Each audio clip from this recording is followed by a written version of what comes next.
আসসালামু আলাইকুম। তো বন্ধুরা, শীতের আরও একটি মজাদার পিঠা রেসিপি নিয়ে চলে এসেছি।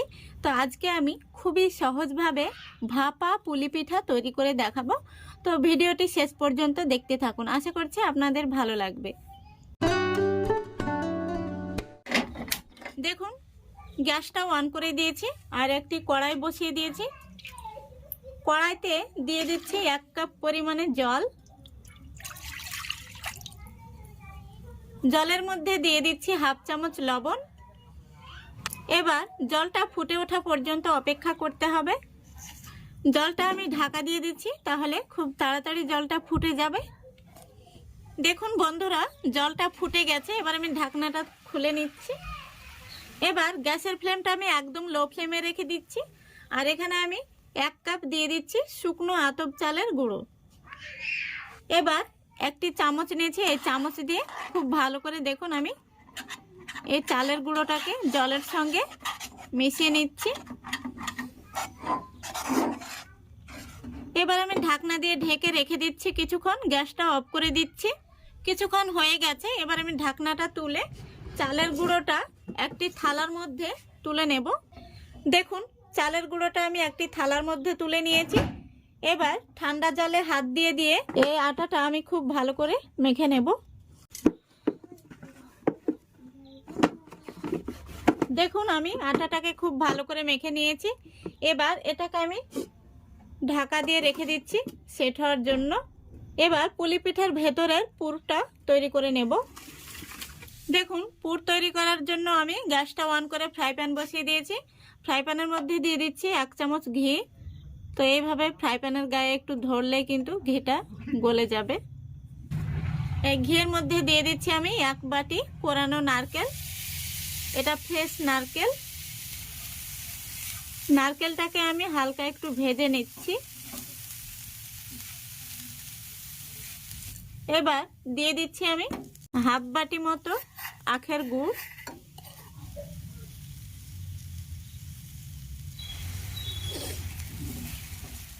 এবার এইভাবে নাড়াচাড়া করে সুন্দরভাবে পুরটাকে রেডি করে নেব।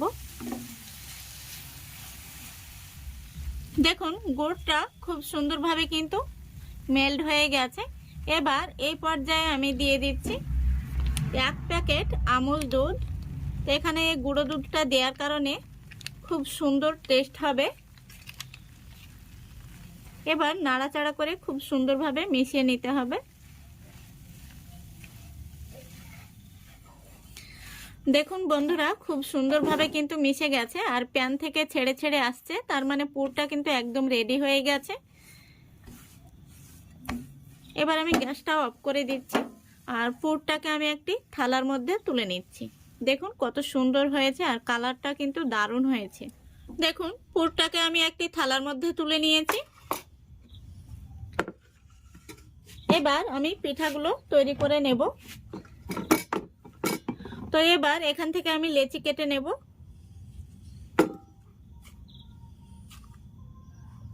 এইভাবে প্রথমে আমি লেচি কেটে নেব, তাহলে প্রত্যেকটি পিঠা এক সমান হবে। দেখুন, সবগুলো লেচি কেটে নিয়েছি। এবার লেচিগুলোকে এইভাবে তালুর মধ্যে নিয়ে গোল করে নিতে হবে।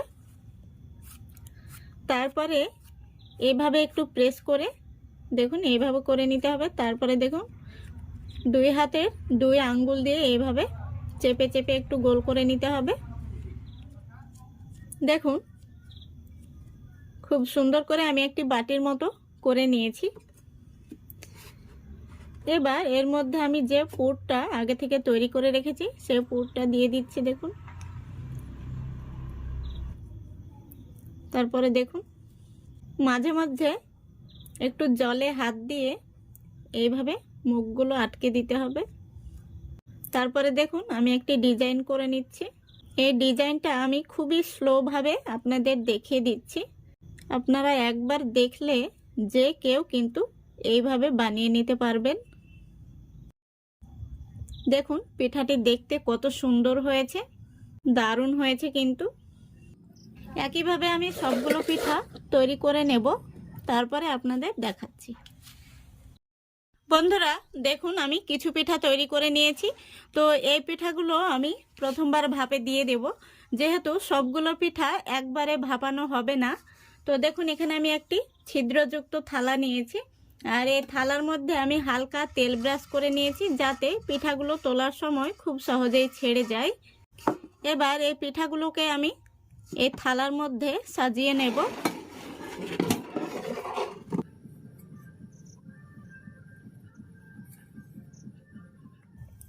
দেখুন এই থালার মধ্যে 6টি পিঠা ধরেছে। এই পিঠাগুলোকে আমি এখন ভাপে বসিয়ে দেব।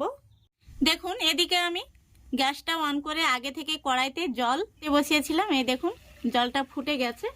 এবার এই কড়াইয়ের মুখে আমি এই পিঠার থালাটা বসিয়ে দিচ্ছি। দেখুন এবার আমি ঢাকনাটা লাগিয়ে দিচ্ছি। দেখুন, আর ঢাকনার মধ্যে যে একটি ছিদ্র রয়েছে সেখানে আমি একটি কাগজ দিয়ে বুজিয়ে দিচ্ছি।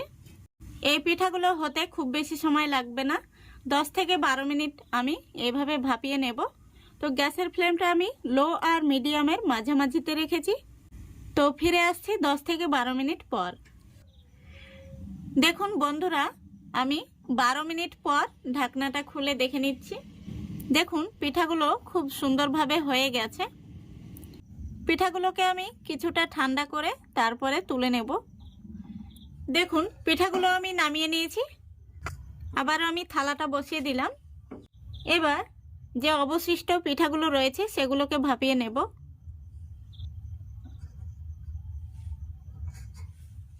দেখুন পিঠাগুলো আমি বসিয়ে দিয়েছি, আবারও আমি ঢাকনাটা দিয়ে দিলাম, তারপরে আবারও আমি গ্যাসটা অন করে দিলাম। এই পিঠাগুলোকেও আমি 10 থেকে 12 মিনিট ভাপিয়ে নেব, তারপরে আমি একসঙ্গে আপনাদের দেখাচ্ছি কেমন হয়েছে। বন্ধুরা দেখুন এই পিঠাগুলোও হয়ে গেছে। পিঠাগুলোকে আমি ঠান্ডা করে তারপরে বের করে নেব। গ্যাসটা আমি অফ করে দিচ্ছি। তো বন্ধুরা দেখুন পিঠাগুলোকে আমি ঠান্ডা করে একটি প্লেটে সার্ভ করে নিয়েছি। আর পিঠাগুলো কত সুন্দর হয়েছে, পিঠাগুলো এতটা সুন্দর হয়েছে বলে বোঝানো যাবে না। আপনারা একবার হলেও এইভাবে বানিয়ে দেখবেন। এই পিঠাগুলো খেতে কিন্তু অসম্ভব মজার হয়। পিঠাগুলো আমি আপনাদের ভেঙেও দেখিয়ে দিচ্ছি। দেখুন ভেতর থেকে কতটা সুন্দর হয়েছে, এই দেখুন ভেতরের পুরটা দেখুন দারুণ হয়েছে কিন্তু। আর এই পিঠাগুলো খেতে ভীষণ ভালো লাগে। তো আশা করছি আজকের এই রেসিপিটা আপনাদের ভালো লেগেছে। ভালো লাগলে অবশ্যই লাইক কমেন্ট শেয়ার করে দেবেন এবং চ্যানেলটিকে সাবস্ক্রাইব করে অল নোটিফিকেশানটি অন করে সঙ্গে থাকবেন। আজকের মতো এখানেই বিদায় নিচ্ছি। সবাই ভালো থাকবেন, সুস্থ থাকবেন। খোদা হাফেজ।